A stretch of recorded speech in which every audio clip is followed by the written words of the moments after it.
Բարև ձեզ հարգելի հայրենակիցներ, սա 11-րդ հաղորդումն է։ Երևի հաղորդումը մի քիչ էլ երկարի, որովհետև հաղորդումը զուգակցվում է մեկնաբանությունների հետ եւ այսօր ես նույնիսկ կկարդամ հղում, որը Գասպար Ասատրյանը տեղադրել էր 7-րդ հաղորդման տակ։ Այսպիսին է նա գրել. Հարգելի հաղորդավար, խոսքը իմ մասին է։ Դուք կարևոր դերակատարություն ունեք հայրենաշինության գործում։ Դուք բազմակողմանիորեն զարգացած անձնավորություն եք։ Այս քաղցր բառերը մի կողմ դնենք, որովհետև գրել է, չէի կարա մի կողմ չկարդայի ձեզ։ Լույս էջում 7-րդ հաղորդման տակ որպես հղում դա գոյություն ունի։ Իհարկե ես կարծում եմ, որ Գասպար Ասատրյանը միտում է ունեցել այս նախադասությունները գրելով, կարծես թե ճեղքել իր թվացյալ մտքերով ադմինիստրատորների այն զգոնությունը, որ այսպիսի գովեստի խոսքեր գրելով հաղորդավարի մասին, նրանք միանգամից հղումը բաց կթողնեն։ Բայց ձեզ հայտնում եմ, որ բոլոր հղումները ազատ են, եթե ստացվել են լույս աշխարհում, նրանք միանգամից դուրս են գալիս։ Ադմինիստրատորները իհարկե նայում են, հսկում են, որ հայոյանքներ չլինի, եթե հայոյանքներ են դրված այս կամ այն մարդուն վարկաբեկելու կամ բաներ, դրանք ուղղակի ոչ թե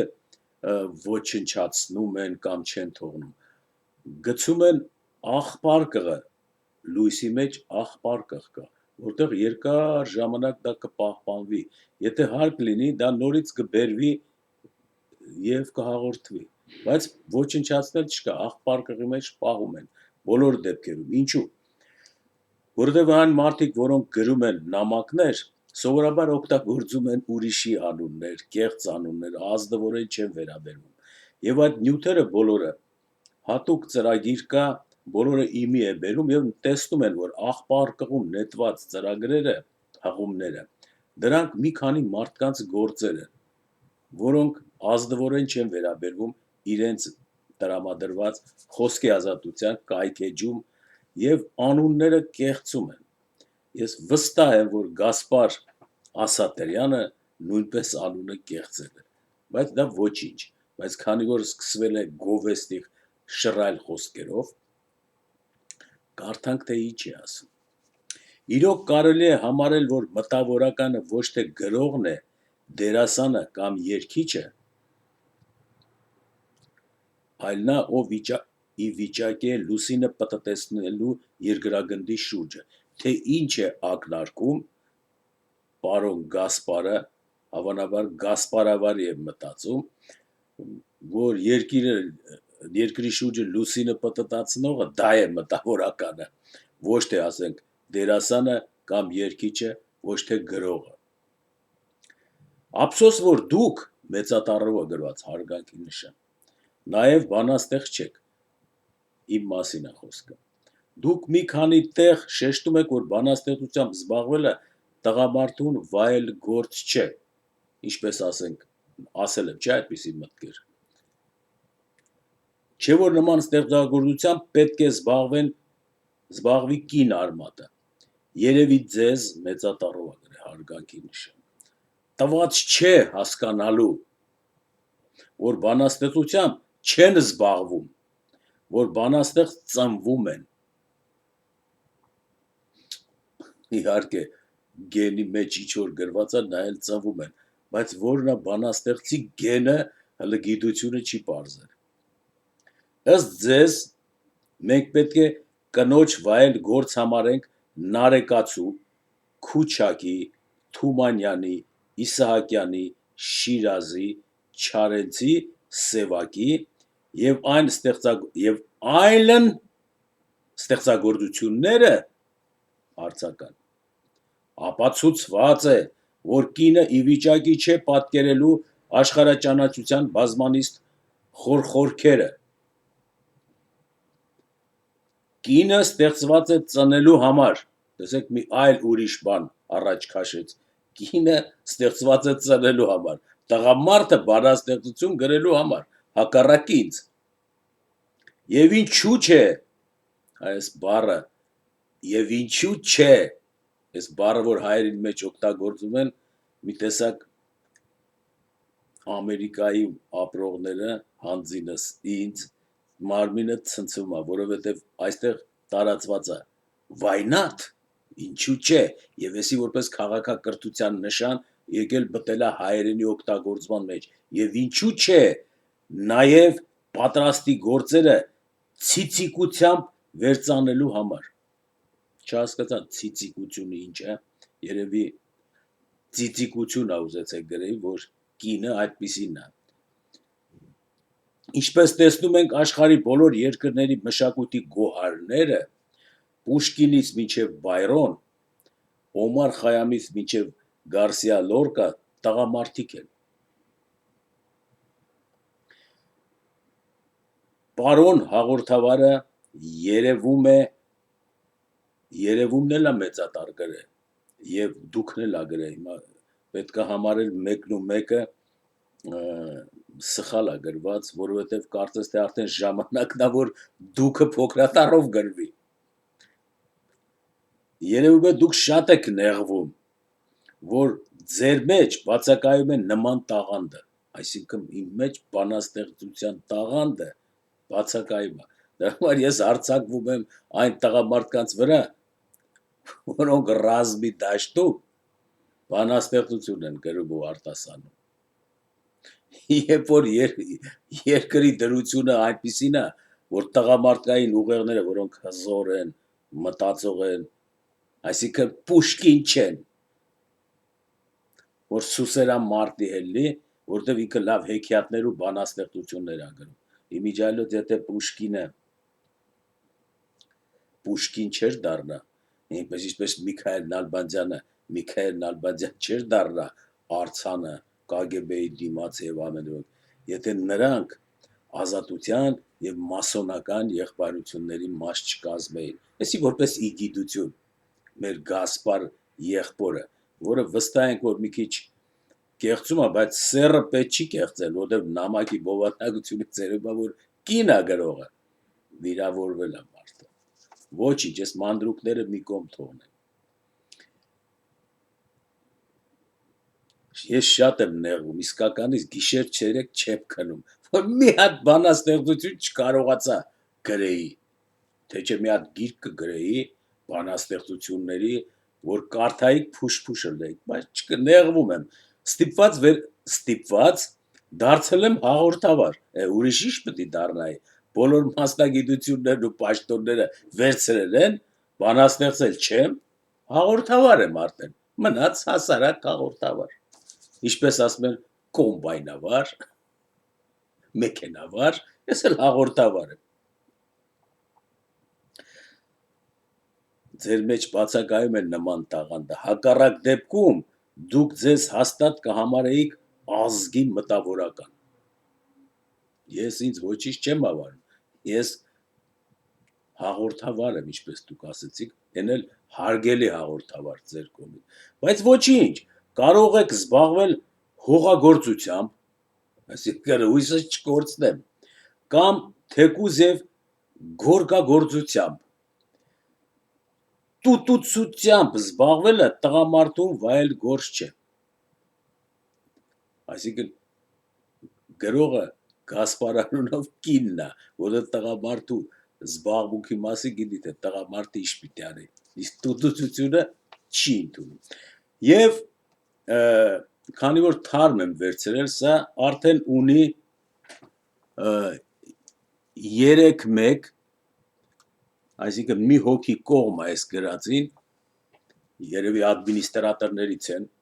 լույս աշխարհի, եւ 3 դեմ, որոնք չգիտեմ ովքեր են, իհարկե դեմն ու կողմը ես չգիտեմ, թե ինչպես է ձևավորում, բայց հիմա ամենաթարմը, որ նայեմ այդ հաղորդագրության տակ, նայեցի համակարգչի մեջ, կարդացողի հավանականությունը փոխվել է, 2 կողմ են, 4 դեմ են, այսինքն 4 հոգի հասկացել են այս տիկնոջ գրածը, եւ որը Գասպար է անունը, երկու հոգի էլ կողմ են։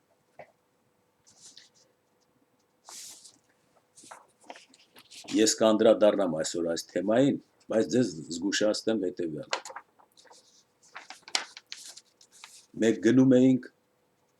հայոց եկեղեցու պատմություն, թե հուդայականության ձեռնարկ։ Բանից պարզվեց այդ գիրքը վերահրատարակվել է,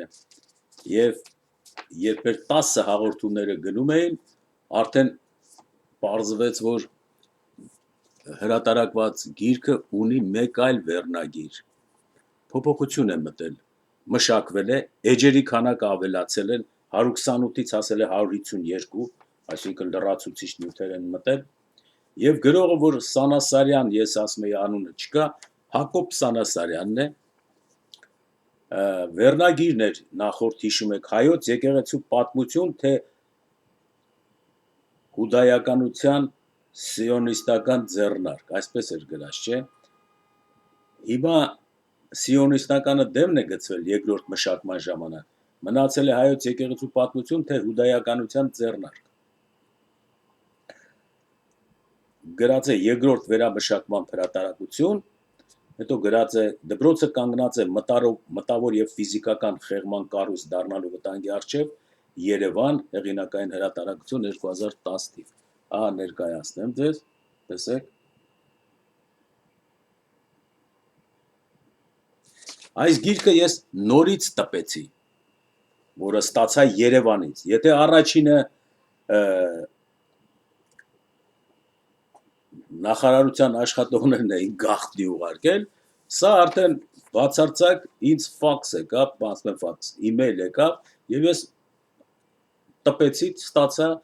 բայց մեկ ուրիշ մարդ էր ուղարկել,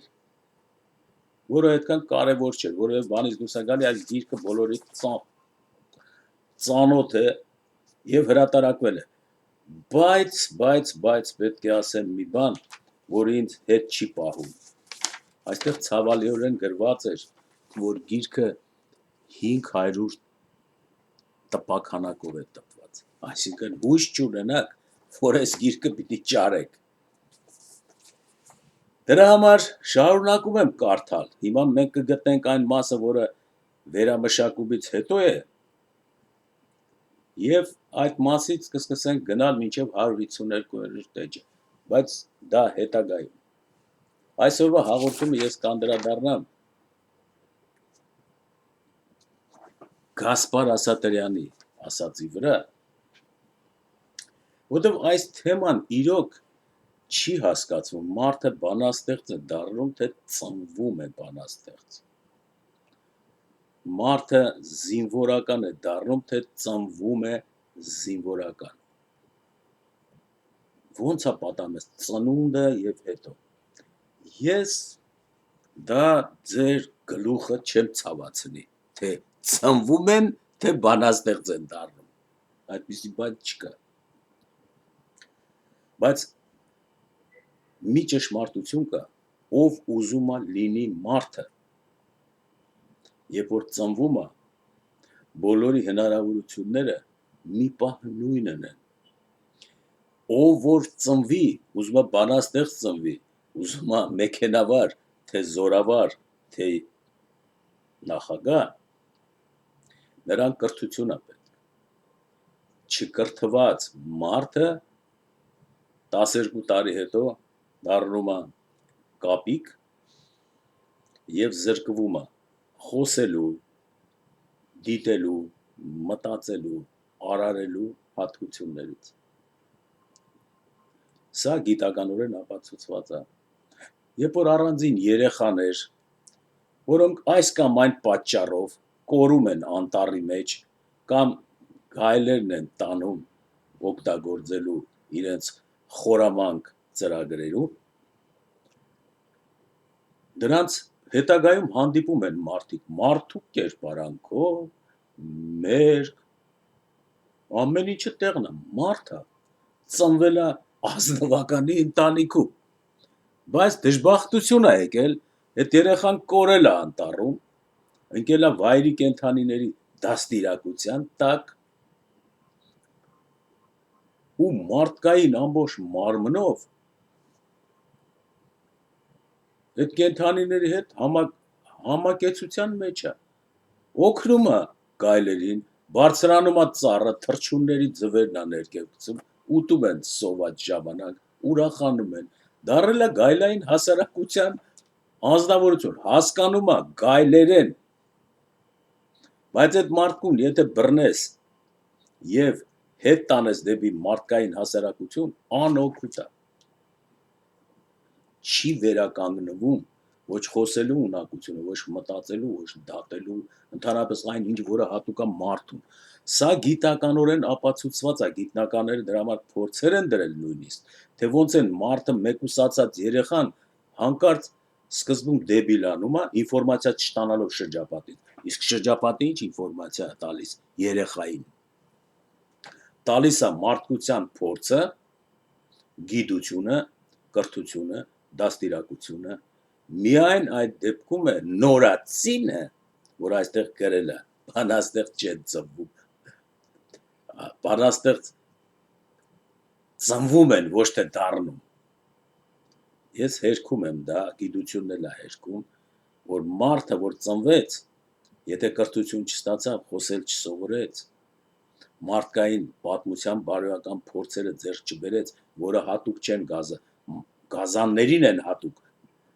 մարդուն հատուկ են մարդկային օրենքներ, որը աստվածային ենք մենք համարում, կենթանիներն ու գազանները չունեն, չնայած ֆիզիոնոմիայով նույնն են, 5 մատ ունեն, ձեռք ունեն, ոտք ունեն, բազմանում են հրաշալի կերպով, մրսելու դեմ մորթի ունեն, սպանելու դեմ ատամներ, ուտելու ակաժներ, լսողություն, հոտառություն, ամեն ինչ ունեն, բայց մարդ չեն։ Այսինքն չես կարող դասես նրանց բանական արարածների շարքը։ Երեխան ծնվում է, եթե չստացավ մարդկային հասարակության եւ իր ընտանիքի, որը մաս է հասարակության, կրթությունը, այդ երեխան կենթանի է, եթե չստացավ, անտառի գազան,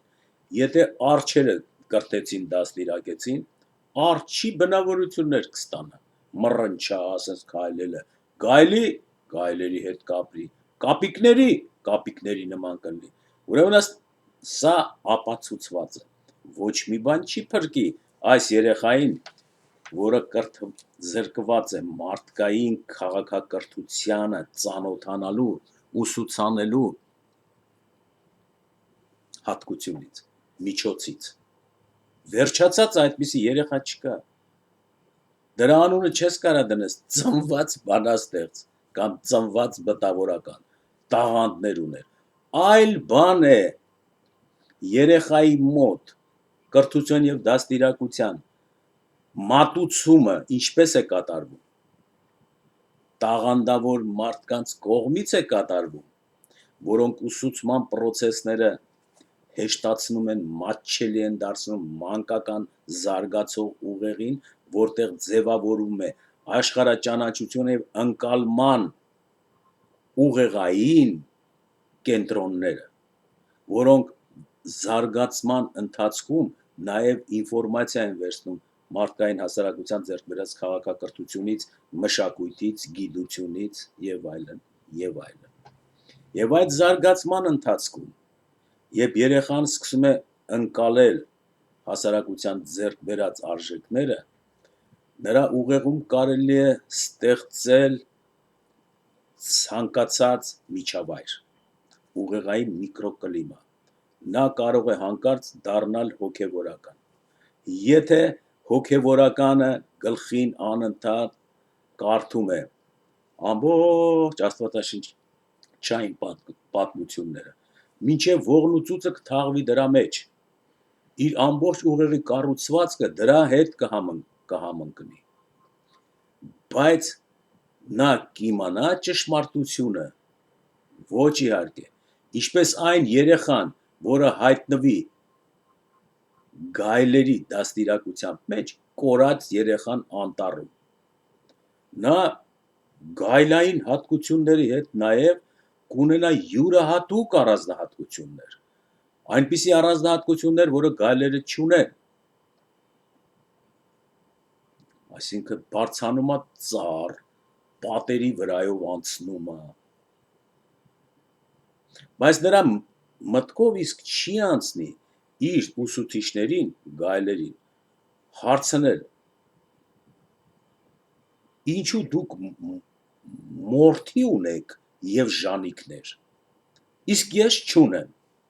նրա մտքով չի անցնի դա, որտեղ ուղեղը զարգացած չի, եթե հանկարծ նրա մտքով անցնի առաջի դադողության ծալքերը, թե եթե ես գայլային հասարակության անդամ եմ և գայլից եմ ծնվել որպես բանաստեղծ գայլերի մտավորական, և իմ մոտ հարց առաջանա, այլ գայլ եղբայրներ, հայրեր և դաստիարակիչներ, որ ինձ սովորեցրիք վազել, հեծնել եղջերուին և եղջյուրներից բռնած Արքիմեդի օրենքով պտտացնել վիզը, որը շատ հեշտությամբ ընկավ, իհարկե նա Արքիմեդի օրենքը չի գիտի, բայց քանի որ ձեռքերը բռնում են, այդ օրենքով պիտի վիզը բոլորի, ասի գայլերի իմաստուններին, ինչու դուք ժանիքներ ունեք, ես չունեմ, և ոչ մի գայլ չի կարող բացատրել դա, որտև գայլին հասու չէ հասկանալու բնության օրենքները, կենդանիների տեսակների առանձնահատկությունների անհրաժեշտությունը երկրի վրա, թե ինչու իրենք պիտի վազեն եղջերուի հետևից և եղջերուն փախչի, դա չեն կարող բացատրել, որտև այդ հասարակությունը այդ վիճակի մեջ է, դրա համար հիմա Գասպար Ասատրյանին մենք չենք կարող բացատրել, որտև նրա կրթությունը ստացել է այնպիսի միջավայրում, որ ասենք նամակ է գրում, բայց հարց չի տալիս, չի ուզում հասկանա, թե ինչու մենք մորթ չունենք, ինքը ունի, և այդպես էլ կլինի, հասարակության մեջ ուրեմն մի բան կա, բանաստեղծ ծնվում են, թե չեն ծնվում, թե դա խոսք է, ոչ, չեն ծնվում, դառնում են, նայած թե որտեղ կընկնեն, իսկ տվյալ գործի մեջ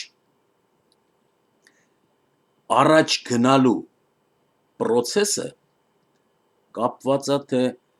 գենետիկական ինչպիսի հնարավորություններ է իր հետ բերում այդ երեխան և դրա վրա կառուցում, օրինակ տեսողության ռեակցիան, մարմնակառուցվածքը, մարսողությունը նույնիսկ, լիքը ֆակտորներ, որը այս մարդուն կարող է դարձնեն ճարպիկ գայլ, եթե նա գայլերի մեջ ընկնի, որովհետև գենետիկական հատկություն ունի, որ իր հայրը պապը մարզիկներ են եղել, ֆիզիկապես լավ ոսկրակազմվածք ունեն, բայց եթե հանկարծ գայլերի հասարակության մեջ հայտնվի մի երեխա, որի հայրն ու մայրը թմբլիկ են, մարմնակառուցվածքը դանդաղաշարժ, երեխան էլ թմբլիկ է դառնում, սրանից գայլ դուրս չի գա, չէ,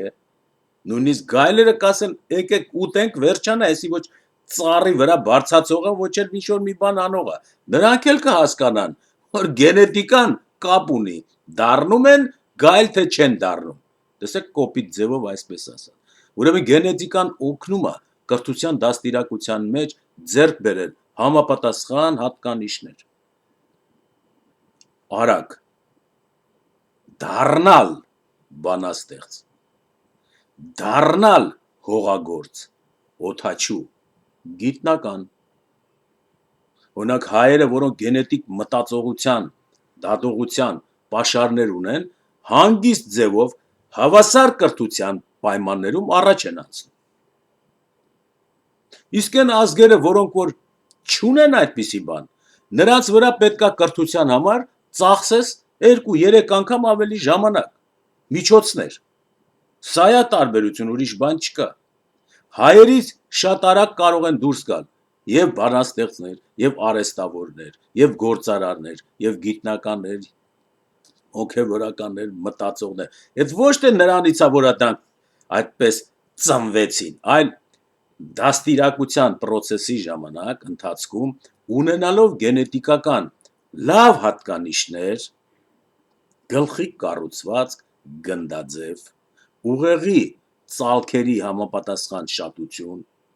գենետիկական հիշողության տվյալներ, բնավորության եւ տեսակ հատկանիշներ բարի են, կամեցող, հաղորդակցող, գիշատիչ չեն եւ այլն, սրանք կրթության մեջ առաջ են գնում։ Ուրեմն հիմա մեր այսօրվա հաղորդումը դուրս եկա Գասպար Ասատրյանին անունը փոխած մեր բարի տիկնոջը, որը ինձ դիմել էր դուք կարևոր դերակատարություն ունեք հայրենաշինության գործում։ Էսի տղամարդու գրած չի։ Տղամարդը տղամարդու նման նախադասություններով չի դիմում։ Դուք բազմակողմանիորեն զարգացած անձնավորություն եք։ Սա արդեն հաճոյախոսություն է։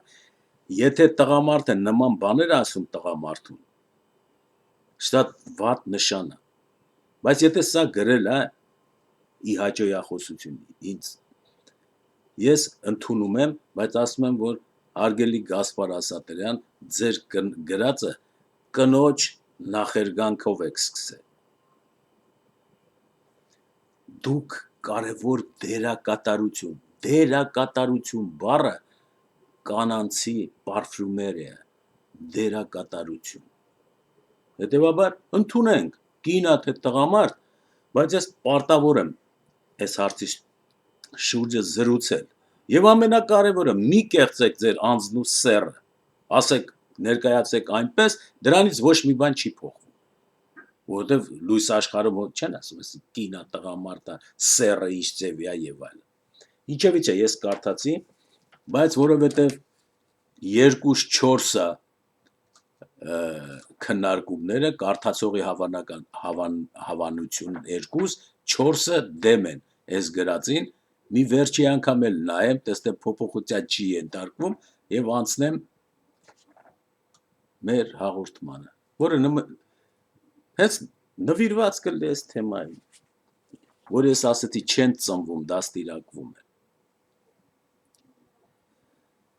Ուրեմն այսպես, վերցնեմ նորից այս թերթը Ասատրյանի պետքը գկա։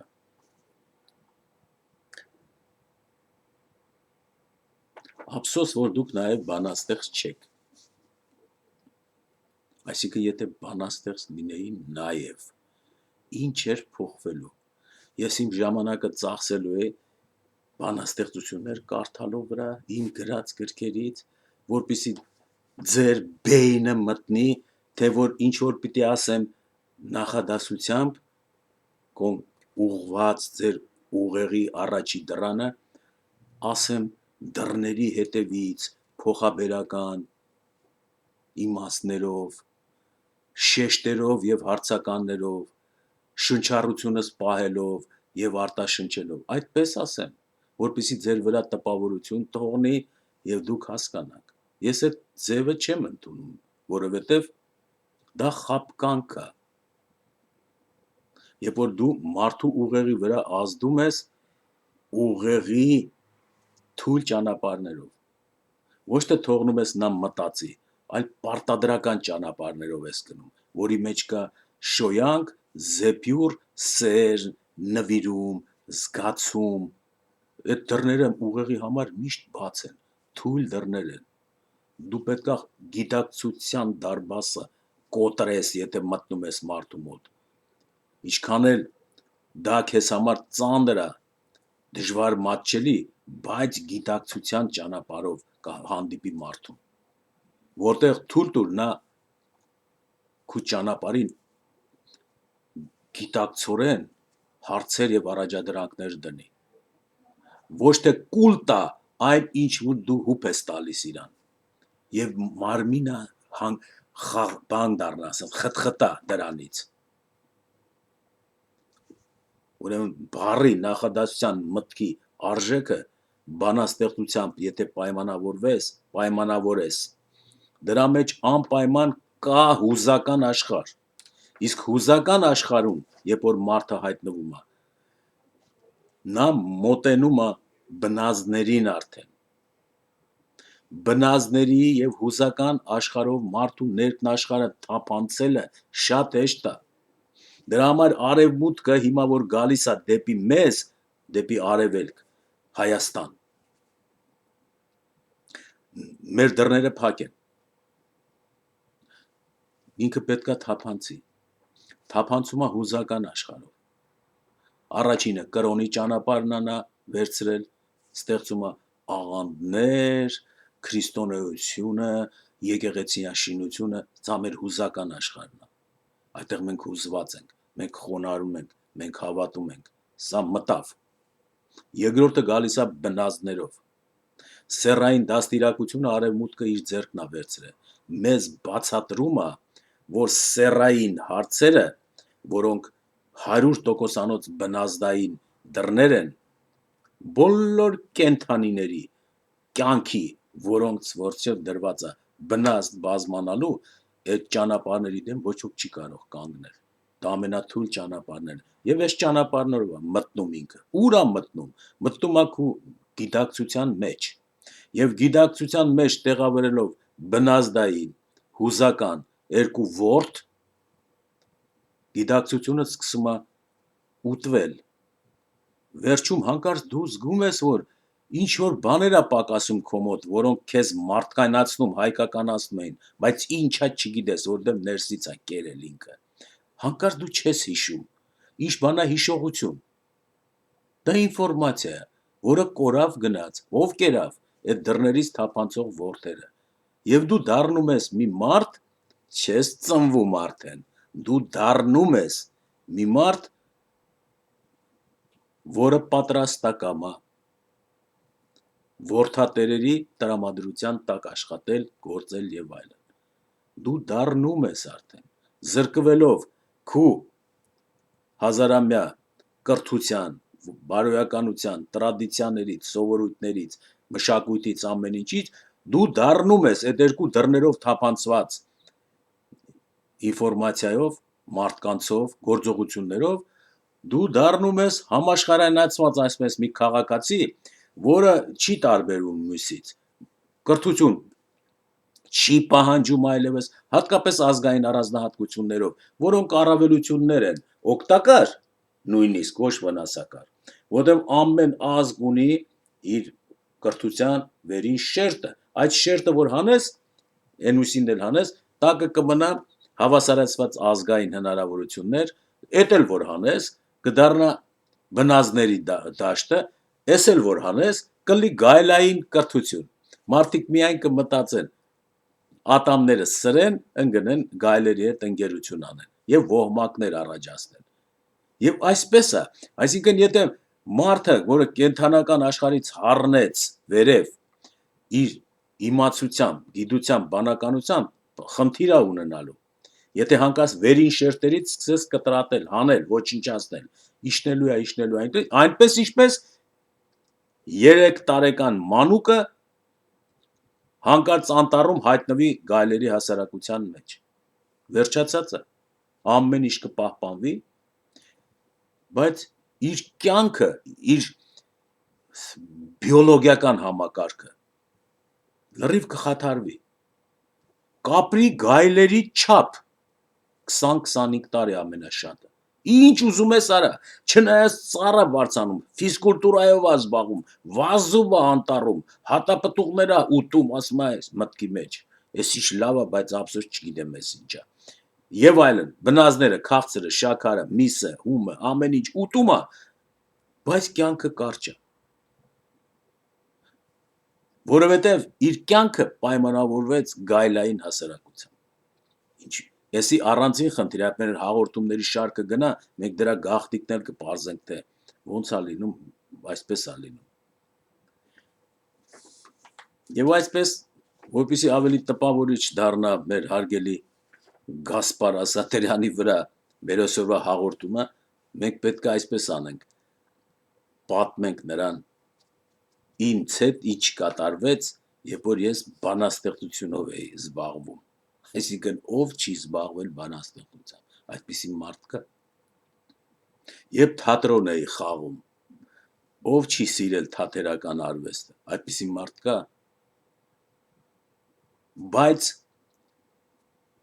մնալ դերասան ու բանաստեղծություններ գրել, այդ վիճակված են առանձին մարդկանց, որոնք նման այն գնացքներին, որոնք գնում են եւ հետո իրավունք ունեն որևէ կայարանում նստել ու հանգստանալ, էլ չգնալ։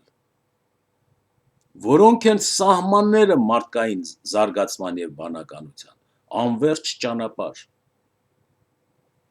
Չկա կանգնելու տեղ, չկա փակուղի։ Կանգնեցիր, վերջացած ես։ Հետևաբար ամենալավ դերասանն էլ կանգնած է հարաբերական ինչ որ կայարանում։ Դերասանների կայարանում ամենավերջի շքեղ կայարանում կանգնած է։ Ով է որ չի կանգնում, ով մտածում է եւ դերասանի եւ գիտության եւ սրա եւ նրա փոխարեն, որովհետեւ դա անverջ գործ է։ Իսկ դրանք ծնվում են թե առաջանում են, հասարակությունն է ծնում դրան, ելնելով իր պահանջներից։ Եթե հասարակության մեջ չլուծված խնդիրներ կան, մարդը կարող է փոխել իր մասնագիտությունը, հասարակության հոգևոր ազդեցության տակ հանկարծ իր մեջ առաջանում են նման բաներ, նետվել, հայտնաբերել, տեսնել ինչ կա, ուղի հարթել, ճանապարհ բացել հասարակության համար, ոչ թե իր համար։ Այն մարդը, որ իր համար է ճանապարհ բացում, իր բարեկեցության, բիզնեսի բանին, այդ մարդը չի։ Նա, որը պիտի զոհի, որը հիվանդ է, այդ մարդիկ հիվանդ են, որոնք պիտի զոհվեն հասարակության համար։ Դրանք պիտի իրենց անձնական կյանքներ, ընտանիքներ, ամեն ինչը թողնեն, որովհետև հասարակությունը զանգվածը, մատերիան, հոգևոր, իր մեջ ծնում է ծնվածների մեջից, ծնում է մարդուն, որ այդ լուծը կտանի եւ նրա վրա կպցնում է այդ լուծը, ասում է դե գտար։ Այն մնացածները տեսնում են, որ այս իրաց կողքի մարդը հանկարծ տարօրինակ հատկություններ է ցուցաբերում։ Քիթը ամենտեղ կողում է, մեկը սկսում է նայել, թե էս ինչի է ասենց, տարօրինակ վարք է ցուցաբերում։ Գնում է էս ինչի է ասենց, էս ինչ եղավ, էս մեր ընկերն էր։ Իրար հետ նստում ենք, ծխում ենք, պիվա ենք խմում, բան ենք անում, հիմա տարօրինակ բան է, այդ մարդն էլ չի կարող բացատրի, որ չգիտեմ իմ հետ ինչ կատարվեց։ Իմ մոտ հանկարծ առաջացել են բնավորության այնպիսի գծեր, որը իմ կամքից չի։ Ես անում եմ այն, որը կարծես թե ներսիցս պահանջվում է։ Մարդիկ չեն հասկանում, ինչպես Գասպարը։ Եվ որ գովելու դուք կարող եք դերակատարություն ունեք կարևոր հայրենաշինության գործում։ Տեսեք, ուղեղը աշխատել է, կարևոր նշանակություն ունեք հայրենաշինության գործում։ Էսի բռնկված ուղեղի աշխատանքա թե հնարված, ես կասեմ հնարված, որովհետև հետագայում իր խոսքերի մեջ նա դավաճանում է այդ նախադասությանը։ Եթե ես կարևոր դերակատարություն ունեմ հայրենաշինության գործում, ապա իմ թերությունը, որ բանաստեղծություն մի գրեք այդ տղամարդիկ, արդյոք դա 10 նախադասություն պիտի խլի քեզնից, որ ապացուցես, որ Պուշկինը, Սահյանը, Սևակը, բանը, բա դրանք ոնց են, ախ դուք բանաստեղծ չեք դարել դրա համար ասենց, այսինքն դուք զգում եք, որ նա կեղծում է դա, բայց հասկանում է, որ ես կարևոր եմ հայրենաշինության մեջ։ Եթե իսկ հայրենաշինության մեջ մտնում է ամեն ինչ, ինչ որ հայրենիքին օգտակար է։ Եթե ես կարևոր եմ, բա իմ բանաստեղծներին տղամարդկանց հալածելը միթե ավելի կարևոր է։ Հակասությունների օրենք առաջան։ Չէ, ուրեմն ինքը կեղծում է։ Սա մտածեցիք դա, ինչու ես կեղծում, բայց կեղծելով հանդերձ ինքը զգում է, որ ես կարևոր հայրենաշինության մեջ կարևոր դեմք եմ, բայց քանի որ իր մտքում ինքը նշանակված է, նախ անունը փոխել, հետո գրել ես հղումը, ինքը շարունակում է իր գործը, վերջացնում է տուտուցությամբ զբաղվելը տղամարդուն վայել գործ չէ, այսինքն հայրենաշինությամբ գործում ես կարևոր նշանակություն ունեմ, հետո մտքերը զարգացնում ոնց բանաստեղծներին կպար, մեր շներին հովիվների ողը քեզնից ես հանեմ, ասում տես գլուխդ ինչ բերեմ, հասնում է վրես ու գրում է տուտուցությամբ զբաղվելը տղամարդուն վայել գործ չէ, մի անգամ եւս ապացուցելով, որ ինքը կին լինելով տղամարդու գործը կարող է հասկանա, որը տղամարդու է, որը չէ, բայց հայրենաշինությամբ գործում, որ ես կարևոր եմ, այդ իր համար արդեն կարևոր չի, իսկ տուտուցությունը շատ կարևոր է, որը չգիտեմ ինչ է, ցուցադրում ինչ երևում, որպեսզի այս միտքը դառնա առարկայական եւ փաստերով հագեցած ամենակարևորը եւ համահնչյուն մեր հարգելի Գասպար Ասատրյանին, որը Գասպարալողով տրաբիզոնից մտավ լույս աշխարհ մեկ հղումով եւ ես իրա վրա ուշադրություն դարձրեցի եւ հաղորդումը հատկապես նվիրված է իր հղմանը, ասեմ հետեւյալը. Իմ տղան, որը հիմա 39 տարեկան է, բանաստեղծ կդառնար, բայց բանաստեղծ չէր ծնվել, ընդհատեց, որովհետև լսեք պատմությունը, քանի որ ես էի զբաղվում հիմնականում նրա խոսքի, մտքի, տրամաբանության զարգացման, նա 73 թվից ծնված է, ես այդ ժամանակ գտնվում էի գիբեռնետիկայի ամենագագաթներին, նրան սովորացրել էի շատ բաներ աշխարհաճանաչության մեջ, նա գիտեր նյութի կառուցվածքը, տեսեք գնում է, ծայրես ծայր արտասանում էր Թումանյանի բանաստեղծությունները, որտեղ միկրոֆոնով եւ մագնիտոֆոն էի բերե, ինքը միկրոֆոնով արտասանում էր, գրվում էր,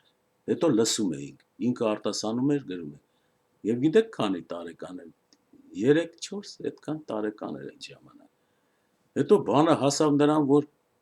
սկսեց առոգանությունը մշակել, 4-5 տարեկան էր, եւ հետո յուրացնելով այս ամենը, չգիտեմ որտեղից, գրել չգիտի, կարդալ չգիտի,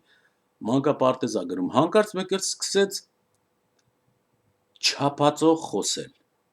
բանաստեղծություններ էր խոսում, բավական էր ասեիր, թե այս մորաքրոջը վերաբերյալ մի բանաստեղծություն ասա, հարություն, նայում էր այդ կնոջ դեմքին, ու մեկ էլ նկարագրում էր կնոջը լրիվ չափածո, ասենք, մազերիդ արծաթը թափվում են, աչքերիդ հեզանքը հաճելի, սես բաներ, եւ այդ մարդու կերպարը տալիս էր, բնությանն էր ցույց տալի, բնությունը չափածո էր ասում, ծառերը, բնությունը, գետը, ինչ ասես, եւ սկսել էր նրա մոտ չափածոյի զարգացումը, բայց ինչից, մտքերը, որ ինքը կուտակել էր այդ կարճ ժամանակում դաստիարակվելու մեջ, ուղղակի խմել էր, իրա մոտ ձևավորվել էր արդեն ուղեղում մի մեխանիզմ, որ չափածոն զգայական է արտահայտում մտքերը, եւ նա ինքը ընտրել էր դա, չէ որ նա կուտակել էր արդեն ինֆորմացիան, իսկ առաջի պորտքումը չափածո է լինում, որովհետև չափածոյի մեջ կա զգացականություն, եւ նա հասկանում էր, որ զգացական արտահայտած խոսքը դիմացինին գամում է իրեն, չնայած իր մոտ դատողությունները դեռ այդ չի զարգացել, դատողություններ չունի, բայց մտքի մեջ էպված այս ամբողջ իմացությունը արտահայտում է դիմացինի վրա չափածո, եւ դիմացինը կանգնում է մի պահ, որովհետեւ չափածո ասված խոսքը ուղեղի համար քաղցր հաճելի մի բան է, որտեղ ուղեղը ռիթմեր ունի եւ ուղեղային ռիթմերը, ինչպես ընկալում են երաժշտությունը, այդպես էլ չափածո խոսքը հանկարծ գնահատում է իր ռիթմերի մեջ տեղավորելով։ Բանաստեղծությունը դա ուղեղի ընկալման հատկություն է։ Եթե դու խառը բառեր ասես անկապ, ուղեղը չի ընդունում, բայց երբ որ ասում ես չափածո հանգավորված, նա լսում է դա որպես երաժշտություն, եւ դու ասում ես բանաստեղծությունը, եւ մարդու ուղեղը, մարդկային հասարակությունը ինչու է ընդունում բանաստեղծներին, որովհետեւ նրանք հաղորդում են ինֆորմացիա աշխարհաճանաչության, հարաբերությունների, քեզ այնպիսի ձևով, որ քո ուղեղը դա ուտում է, հաճելի է, դրա համար դու իրան պատվում ես։ Խոսք, որը ուղեղդ ընդունում է իր բնական հատկություններից ելնելով, հասկանում է բառերը գեղեցիկ, ինչպես երաժշտությունը։ Երաժշտությունը աղմուկից ինչով է տարբերվում, որովհետև ուղեղը կարողանում է ընդունել, որովհետև այնտեղ կան երաժշտությանը ընդունելու, հարմոնիաները ընդունելու հասկացող մեխանիզմներ, աղմուկները չեն հասկանում։ Դրա համար այն խոսակցությունը, որը մարդը վարում է, հանկարծ իմաստից էլ զրկվի, բառակույտեր ասես, ուղեղը լսող միանգամից անջատվում է, քունը տանում է, լարվում է, կռվում է, ասում է ձենդ կտրի։ Ձենդ կտրի քեզ ասում եմ, մի խոսի։ Ինչու թող խոսի։ Ինչ եղավ քեզ։ Ուղեղը չի այդ ինֆորմացիան չի կարողանում աշխատացնի, հոգնում է եւ տիրոջը ասում է սրան դստե ցանի։ Իսկ բանաստեղծությունները առաջի ուղեղ մտնելու ճանապարհը չափածո խոսքն է։ 2-3 հատ չափածո խոսք ասա, մարդը միանգամից կենտրոնանում է ու լսում է։ Ուրեմն այսպես էս երեխաս առաջիկա 3-4 տարվա մեջ, երբ որ անցավ ինֆորմացիայի հավաքման, հիմա ինքը պետք է դուրս գա։ Ինքը ինձ ինչ հարցեր տվել է, ես պատասխանել եմ։ Նրան սովորացրել եմ ամեն ինչ։ Ինքը արդեն հարցեր չունի, կարծեք թե, շատ բաներ գիտի։ Հիմա նա պիտի այդ ամբողջ կուտակածը մշակի եւ դուրս գա դեպի մարդկությունը եւ դուրս է գալի չափածո խոսքով։ Այդ գիտական փորձը իմ մոտ ստացվել է։ Ես չեմ արել, արդյունքը տեսել եմ։ Եվ մանկապարտեզ է գնում։ Մանկապարտեզ է գնում, չափածո է խոսում դաստիարակների հետ։ Բոլոր դաստիարակները հավաքվում են, դիրեկտորն էլ հետը, ասում են Հարություն, մի հատ բանաստեղծություն ասա ընկեր Հայկանուշի վերաբերյալ։ Ընկեր Հայկանուշի մի հատ անես բանաստեղծություն ասում, ուզում է ծննդյան տոն լինի, մենակ ասա ինչի վերաբերյալ։ Ինքը իր այսօր իր ծննդյան օրն է, շատ լավ։ Ու սկսում է եւ մի քանի տոներ ասում, բայց չի գրվում էդի։ Մանկապարտեզում բոլորը հիացած են, բոլորը ասում են, էսի տաղանդավոր երեխա է, բայց ոչ մի տաղանդել չկա։ Եթե նա չկրթվեր մեր ընտանիքում, չստանար այն ամենը այդ առաջի մանկական տարիներին, ինչ տաղանդավոր։ Եթե ուզում եք ցանկացած երեխայի մի տարեկանից տվեք ինձ, 3 տարեկանում գաք ասեք, էս ինչ տաղանդավոր երեխա է։ Բայց եթե տակ ուրիշի, ինչ որ մեկին, գկած կասես փայտով խփեմ գլխին սրա, էս ինչ մուրտար լակոտ է։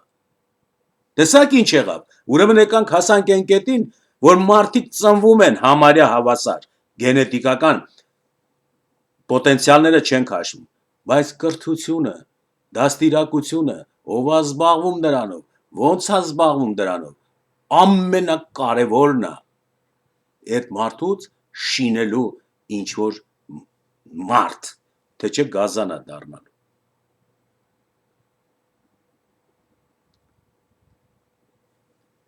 Եվ երբ որ նա սկսեց չափածո խոսքերով եւ զգացմունքներով շրջապատի վրա ազդել, պարզավոր այդ իր մարդկային հատկություններ, այդ 4-5 տարեկան երեխու։